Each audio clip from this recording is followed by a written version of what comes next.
Well, last week's adventure was a sunny 66-degree day in Des Moines, Iowa. Today, well, not so much. We've got some cold and snow, and we are back in the great city of Minneapolis today. You can see the downtown skyline, and right there, that is the top of US Bank Stadium. That is where the Vikings play. A great piece of architecture that building is. As we get a look, that is not our destination today, but our destination does involve great architecture. And so today's adventure starts right here, high atop the Mississippi. Mississippi likes to make appearances in Tommy Travels episodes, so if you watch some previous adventures, you'll see it quite a bit. But today is all about this building right here. This is the Weisman Art Museum in Minneapolis, which is right on the campus of the University of Minnesota. And this is a beautifully designed building, and it is designed by a guy named Frank Gehry. He was born in Canada in 1929, the heart of the Depression. His mother took him to an art museum one day, and he fell in love with art and music and sculpture, and he eventually moved to LA to study to become an architect. And that is where he began his career. Right with his own home. He bought an existing home, just a standard pink home, and modified it with plywood and chicken wire and all sorts of things. Some neighbors thought it was an eyesore, but it was actually a masterpiece. And if you haven't seen any of his work, well, maybe you have. If you've been to Chicago, there's something called the Pritzker Pavilion. And he is very famous for that in Millennium Park, right there in Chicago. Also the Guggenheim Bilbao in Spain, he did that one. And he's even got a skyscraper in New York, right in the shadows of the Freedom Tower. You'd be able to look right at it and say, yep, that's his work, all right. So this is going to be a fun time seeing what's all inside of here. And here's an even closer look at the building. And it is amazing. Boy, that must have been something for the builders to put this together. Because there is not a straight line on the whole building. It is all curves and slants everywhere you look. Well, this should be really interesting to check out the inside. You guys, welcome to another edition of Tommy Travels. It's Tommy Travels. This should be a fascinating adventure today, so come on with me. Let's go see what there is to see.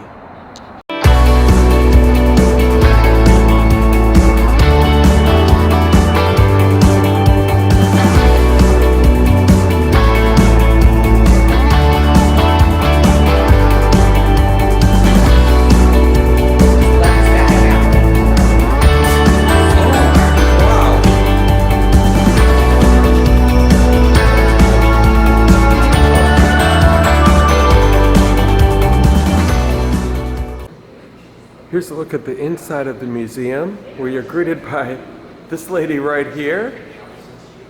And then there's a whole hallway of different paintings. This one is called The Embrace, which is really cool. And it's by an Iowa-born artist named John Snyder. I like this owl right there. He did a good job of capturing the emotion in the eyes on these guys. Very cool. And then I like this guy over here. A fellow traveler riding his bike. It's called the Bicyclist, and it is from 1976. And this one that we're looking at right here is called Railhead, and it is by an artist named Richard Brandel.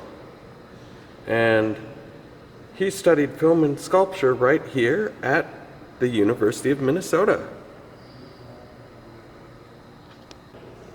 And Curtis Hord often makes, as he says, heads of one sort or another.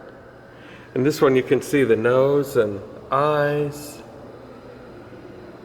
But if you kind of look like at it this way, it kind of looks like a turtle to me. And this is the most colorful one that I've seen today. It is by an artist named Ruben. I can't pronounce the last name. News, I think. I don't want to get it wrong, but that's how you spell it.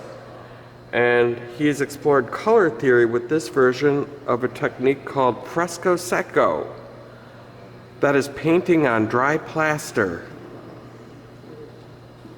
Very well done, Ruben. Well done. And so Frank Gehry, who designed this building,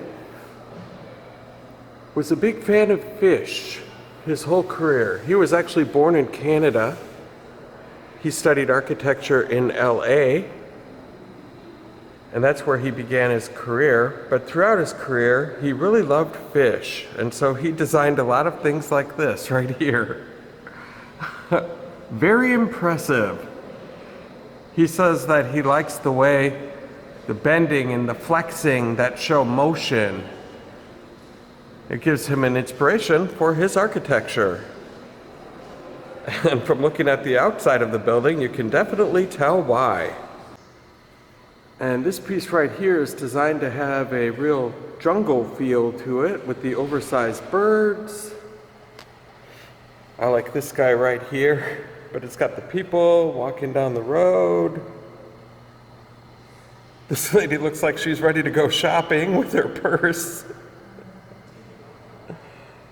And a bus full of people. And I like this guy climbing to the top of the tree.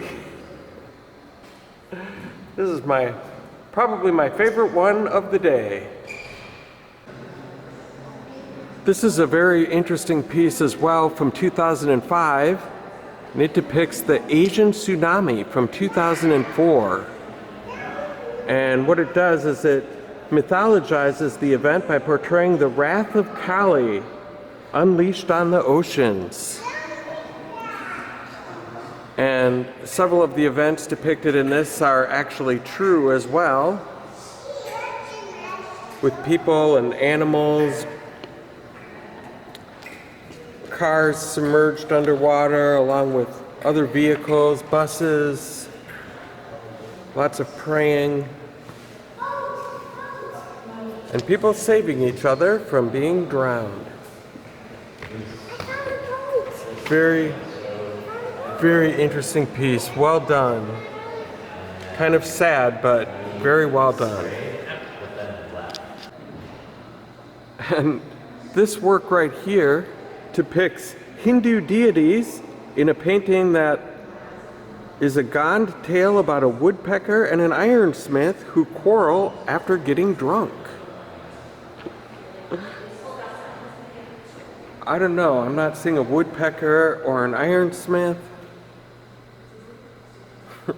I guess some of these I'm just not supposed to get.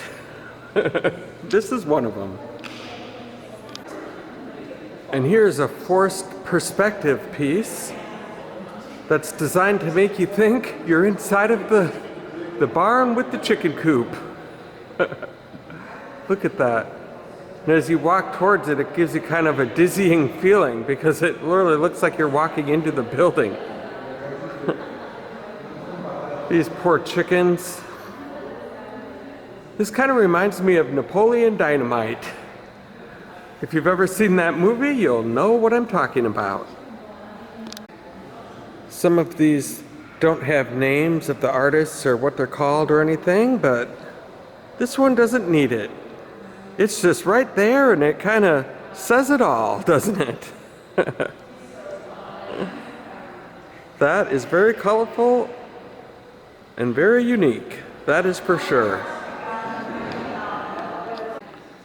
This one is Artist Unknown, and it is designed to depict Japanese life. Very colorful and beautiful, and I like this little fawn right here looking up at her. This one's worth the price of admission right here. And they have a little entrance here called Petticord Apartments. And I'm not sure exactly what that is all about. But they have a little room set up in here, I guess, and a hallway. I think you're supposed to walk down this hallway. I'm not sure. Well, these doors don't do anything. But it's a normal hallway here as we walk down. Oh, it gets more narrow. Well, I don't know if you can tell this on camera, but look how tall we are. We're looking at the top of the doors already.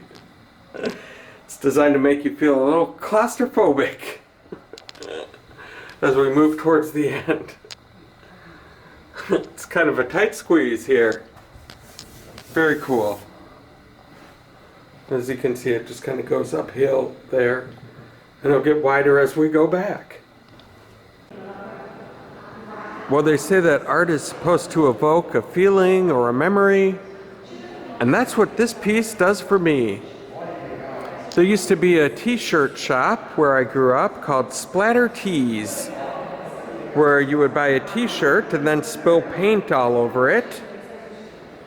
And then they would put it in a machine that would spin it all around, and it would come out very similar to this. That's what this makes me think of. We've got some 3D art over here, which I like. Gives a little texture to art itself. This one is made of painted aluminum. Very cool, but the one that I'm really drawn to is this one over here. This is the work of an artist that would go up on a hill and just make observations of nature. And he would always sit there and make sketches and try to find some kind of structure through nature. And this is the piece that he came up with to depict that. Very fascinating. And here's a work from 1950 by an artist named David Smith, and this piece is called Star Cage. And this is made out of painted and brushed steel. And it's not designed to be viewed from any certain angle. There's no obvious front or back to it or anything like that. So as you can see, it's just very interesting. What it reminds me of is those summer nights when you're out around a fire pit, out in the country, and you look up and you see all the stars in the night sky. Just gives you that mesmerizing feeling. Has a very calming effect. And here's a sculpture from 1936. And it is called Two Bodies. Can't really tell what type of bodies they are. Not human, and certainly doesn't really tell you what kind of animal it might be, but they are definitely two bodies. And here's a work by an artist named B.J.O. Nordfeld. And this work goes all the way back to 1928. It is called Seated New Mexican with a Light Blue Coat. And this particular artist actually taught at the Minneapolis School of Art from 1933 to 1944. And this is a look at his work from all the way back then. And right next to this painting is another painting by the same artist, and this happens to be his sister. It is called Portrait of Clara from 1911. And she is very beautiful, and has some quite snazzy jewelry. That is awesome. Well, it looks like today's adventure won't end with a water feature, but it will end with this amazing fish sculpture. Gotta take one more look at it before I leave. It is just incredible.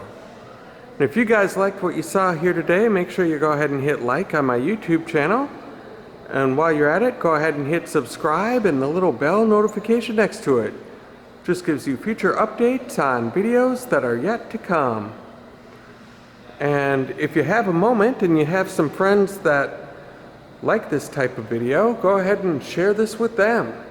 Looking to always expand the Tommy Travels family. And you guys, it has been an absolute blast hanging out with you today. Thank you so much for coming along for the ride. And I hope to catch you on the flip side.